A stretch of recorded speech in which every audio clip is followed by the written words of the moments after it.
Sorry, my network dropped for a second, but I'm back.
Good evening, ladies and gentlemen. I hope you guys are ready for some more Dota 2 action coming your guys' way.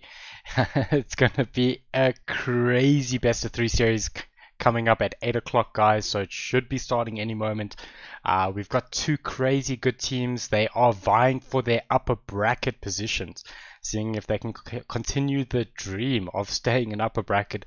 We're going to have Meepo Gaming versus Invertus Forte for you guys.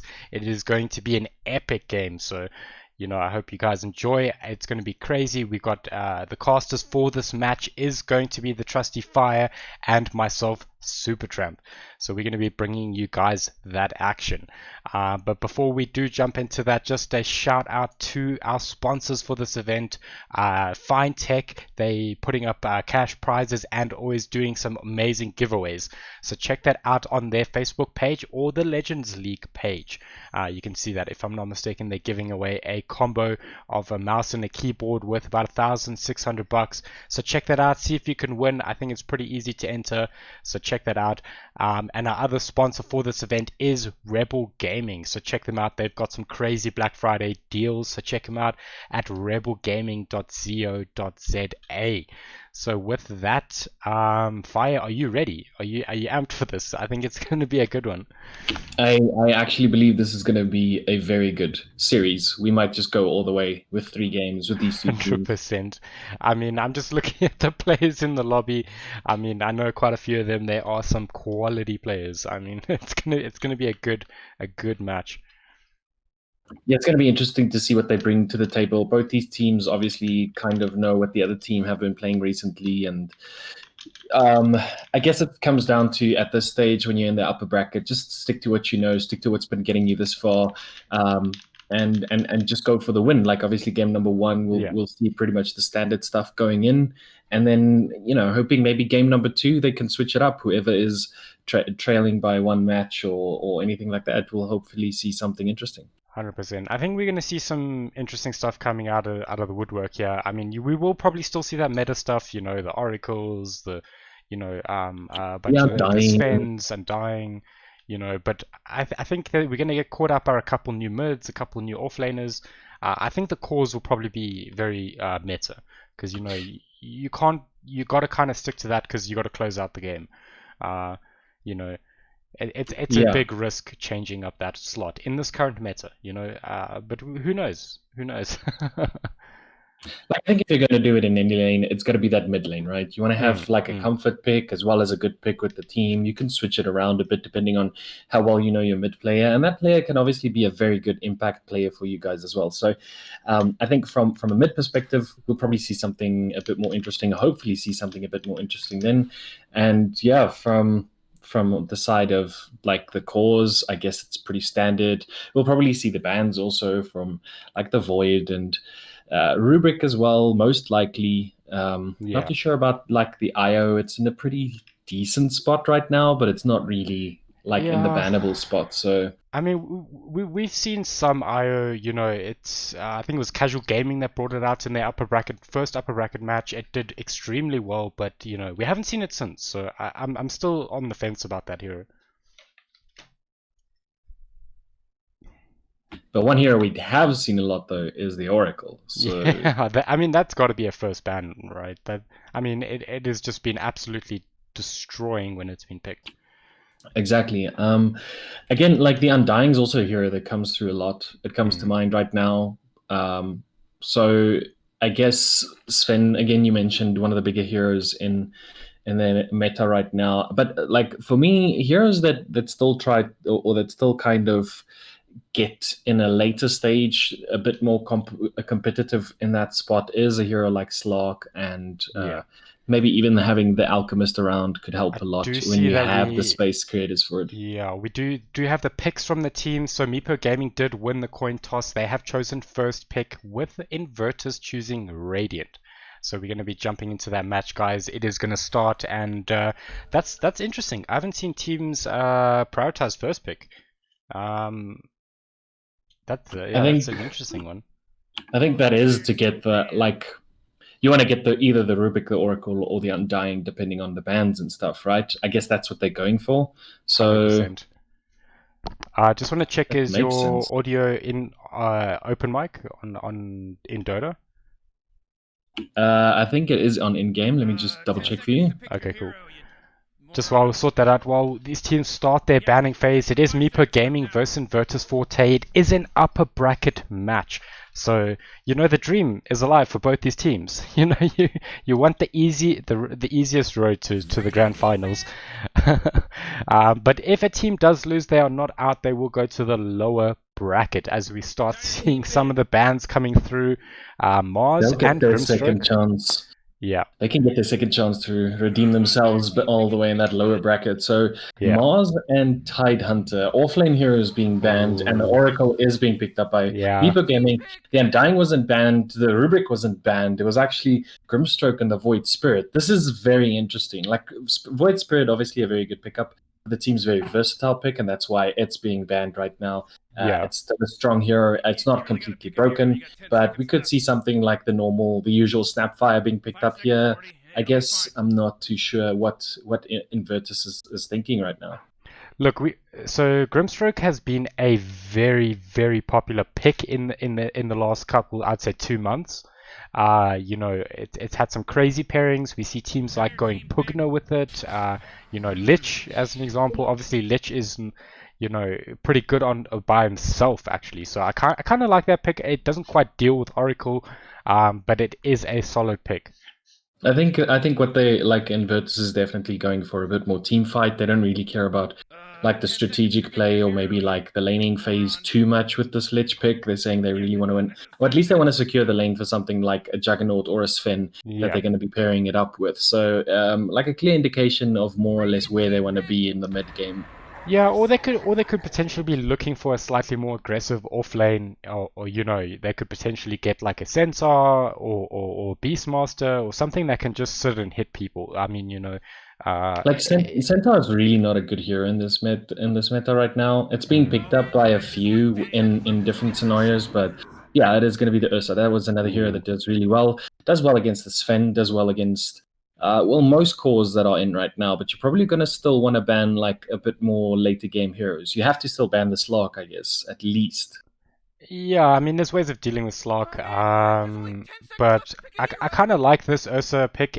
I mean, Underlord is going to go in the off lane, so you kind of Yes. know you can second pick this Ursa. It doesn't necessarily mean that the Ursa has to carry you the game. You can pick a slightly greedier mid, if you want the Alchemist, the Deucer, you can even go with like some sort of a farming core in mid, or you can play for an early strat. So we'll see what they do as they do ban out the Void. I kind of like that. It has been a super oppressive hero. I mean, I must say I do not like the Void Ags. That Ags is insane. Yeah, Oh man. definitely. I guess another thing, like with the Ursa combo, means that they have early lane Mm, aggression with the safe lane, and then you know that you're going early for the Roshan as well. So you kind of want to have a bit more greedier mid laner and maybe even in the off lane. So I guess for Meepo Gaming, they kind of have to think about that right now. Another yeah, hero that goes really well with this lineup for Inverters is the Pangalia.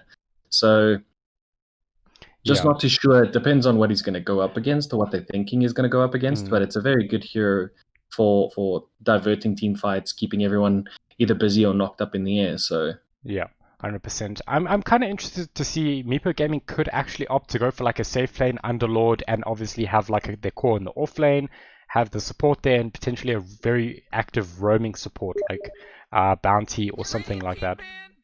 yeah, but if you're going with the very active, like the Underlord and the carry role, you still know that Ursa will sort of like just dominate it. So I think it's very difficult. They probably shouldn't switch it up and just go with getting the atrophy stacks, trying not to die too much in the lane. Obviously, this Oracle is the pos 5, so they can maybe pick up a pos 4 that annoys this Ursa Mm. a bit more. The Rubik is still there. The Jakiro is still there as well. So the Slark being banned in the Spectre, this does leave only the Sven really for Meepo Gaming to work with. And again, 100%. Ursa is a hero that does really well against it, and they do pick up the Ooh. Lina. So I I've don't know I've if got this some is the pos information. 4. I've got some information about that Void Spirit ban now. So apparently Meow has an 80% win rate on that hero with about 200 games. So I think Invertus just doing their homework a bit here on some of these players. Yeah, definitely. And there's the Shadow Demon. That's a very good hero that works well against the that annoys the Ursa out of the lane. It does Yeah, well against the Lich as well. I it is guess two very defensive heroes though. yes, that was the thing that I wanted to And say I as would well. say I guess Underlord it's is okay, kind but of defensive as well. I mean, I suspect a very hardcore coming from them.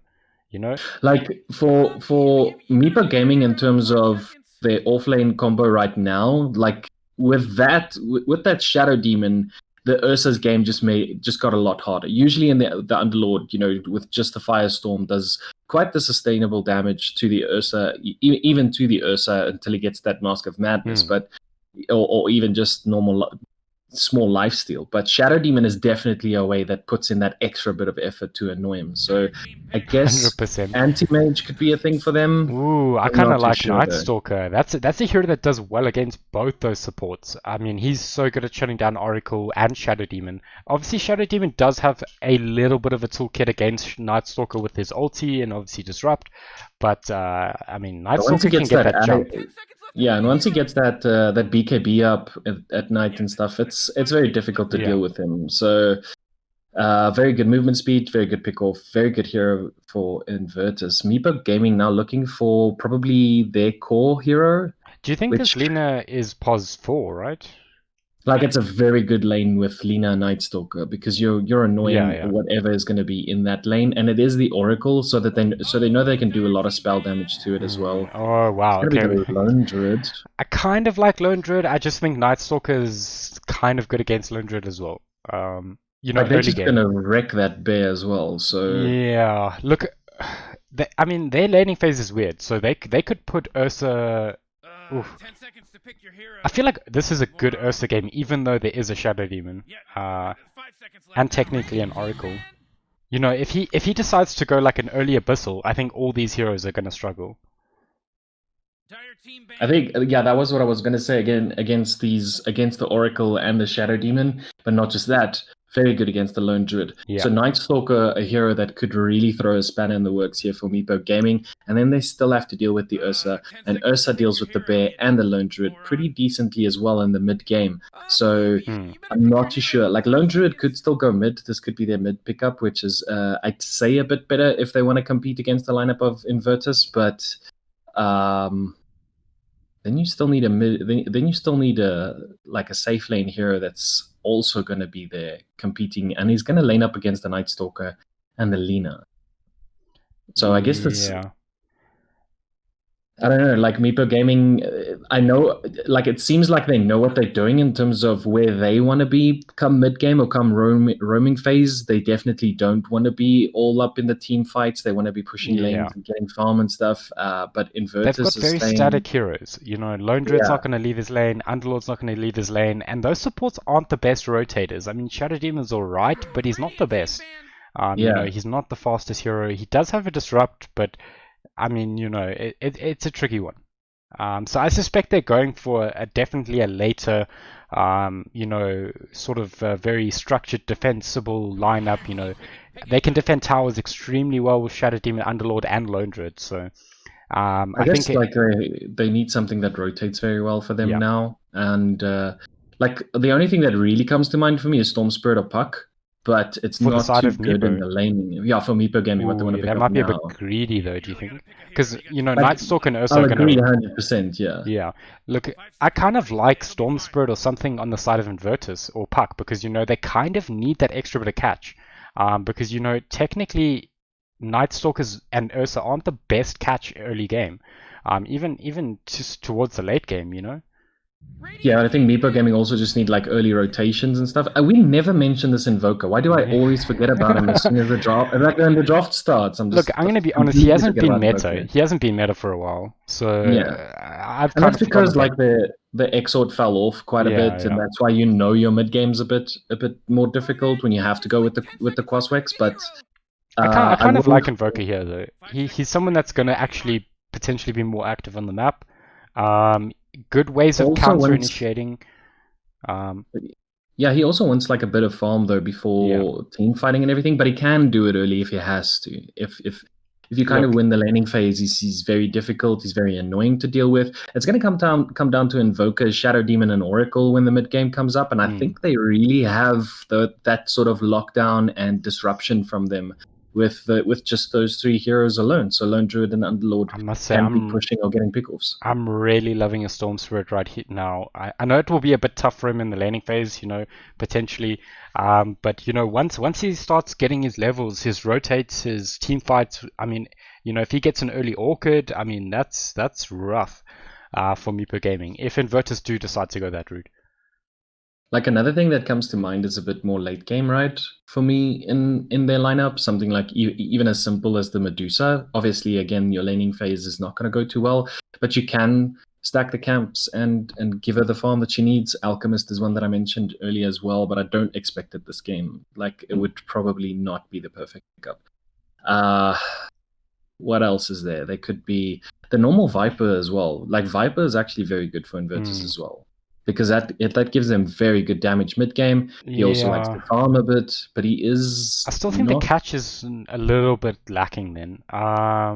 Lich, Lina aren't going to do too much catching. Ursa needs potentially Abyssal. Night Stalker needs, his ulti. Yeah, and he needs the Ags to fly in the air to catch as well. So alrighty. it's going to be the Clinks. So they go for some more damage. So I think it's alright. It gives them certainly more damage and follow up for something like a Night Stalker. It's not. I think it's not Inverters quite catch, are definitely they're like committing to this mid game right now. That's what they said with the Clinks as well. Yeah. We want to end it. We want to end it early and on our timings. So going up against the Underlord and Lone Druid, Ursa, I guess is the right pick for them. So for me, it makes a lot of sense. It's very good for Inverters. We'll have to see if they actually get where they want to be in the mid game. 100%. I think they've got the damage. They do have control. They've technically got a lot of burst damage. So I think they can offset some of that catch if they just get on top of their opponent super quick with his Clinks and Night Stalker and close it out like that. But it's going to be interesting. I think Invoker's great counter initiation against these heroes, so it certainly is going to be an interesting one.